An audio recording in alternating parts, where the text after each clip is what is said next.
Donald Trump claims that he has been indicted over his handling of classified documents after leaving office. The former US president wrote on his social media platform that his attorneys have been notified of the same by the Biden administration. He has also said that he had been summoned to appear at the federal courthouse in Miami on Tuesday. Trump made the comments at Truth Social and said that indictment was seemingly related to boxes of classified documents. He also posted a video on the platform where he said, and I quote, "I am an innocent man."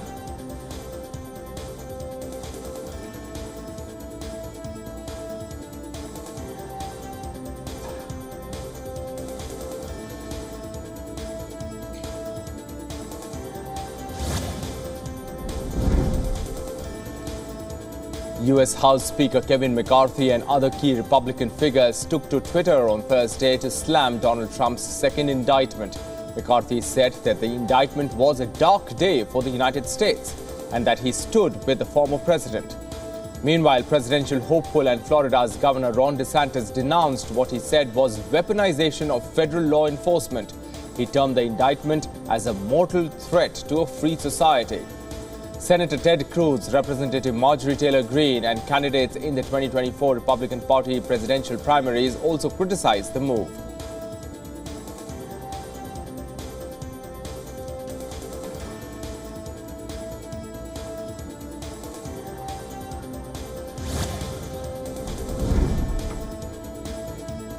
US and UK have agreed to cooperate on advanced technologies, clean energy, and critical minerals. This came as President Joe Biden and Britain's Prime Minister Rishi Sunak signed the Atlantic Declaration on Thursday. Sunak described the pact as a first-of-its-kind economic partnership on artificial intelligence and other economic and commercial relations. Under the agreement on critical minerals, electrical vehicle minerals produced in the UK would be eligible to get tax credits for clean vehicles offered under Biden's Inflation Reduction Act.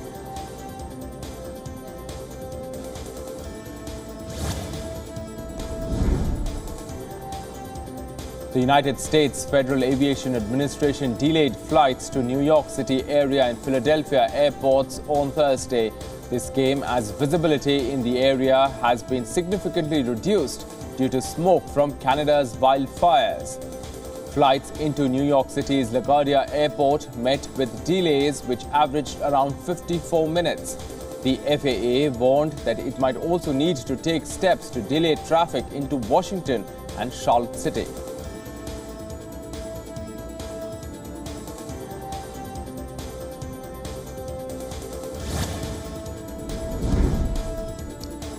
Allies around the world have promised to increase aid to Canada as it battles hundreds of blazes that swept across the country. The US has sent hundreds of firefighters to Canada over the past few weeks.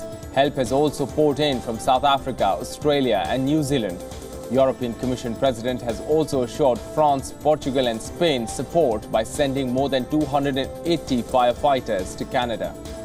Forest fires that have gathered strength over the last month have forced tens of thousands of people from their homes.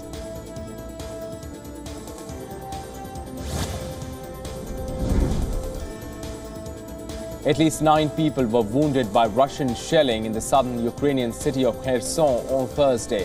Ukraine's ambassador to the United Nations made the claim, adding that residents were being evacuated because of flooding caused by the destruction of the Kakhovka Dam.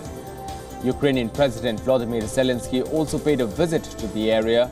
Zelensky also hailed the results of heavy fighting in Donetsk region in eastern Ukraine.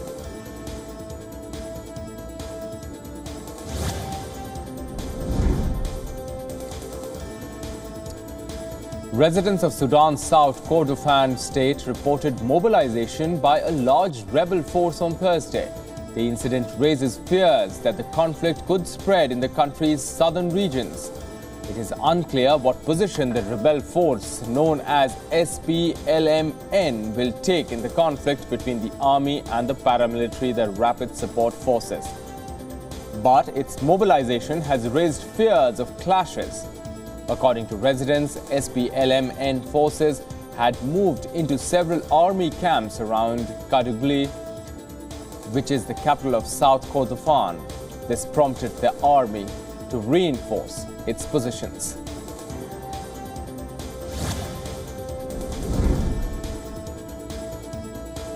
About 300 children have been evacuated from an orphanage in Sudan's capital, Khartoum, as the internal conflict in the African nation rages. The International Committee of the Red Cross facilitated the evacuation late on Wednesday. It said that children aged between 1 and 15 had been taken to a safer location in Wad Madani. This area lies about 200 kilometers southeast of Khartoum. Earlier, it was found that dozens of orphans had died in the capital since mid-April due to nearby fighting between rival military factions.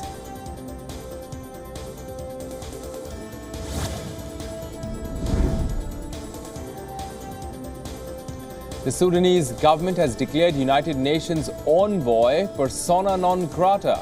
This comes 2 weeks after the army chief Abdel Fattah al-Burhan accused him of stoking the country's internal conflict and sought his removal from the post.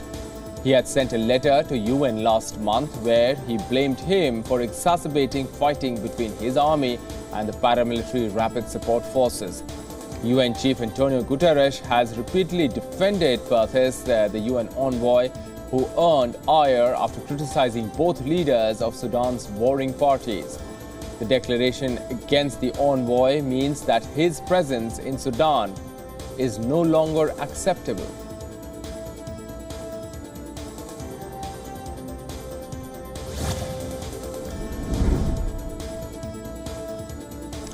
In what is said to be one of the deadliest crime-related shootings in Israel's recent history, 5 people were shot dead in a suburb of the northern city of Nazareth. Israeli police said that they had dispatched large forces to the area and were searching for suspects, confirming that the incident was criminal. The incident came just hours after a similar incident took place in the city in which 2 people were critically injured.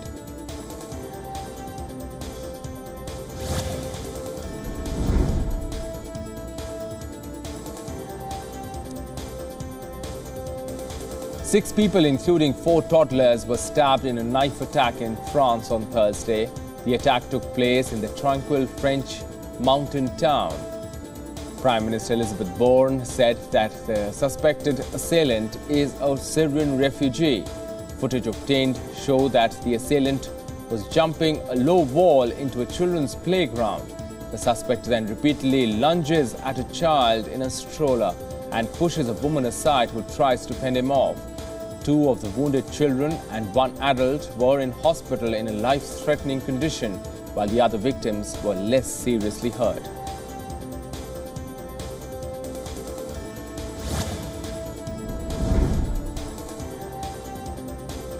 German Chancellor Olaf Scholz expressed confidence on shaping EU's joint asylum policy. This came as the Union's interior ministers met in Luxembourg to see how to share out the responsibility of taking care of refugees and migrants. Scholz made the remarks on Thursday in Rome after holding talks with Italian Prime Minister Giorgia Meloni. He said that only a common European approach to the challenges connected to migration would work.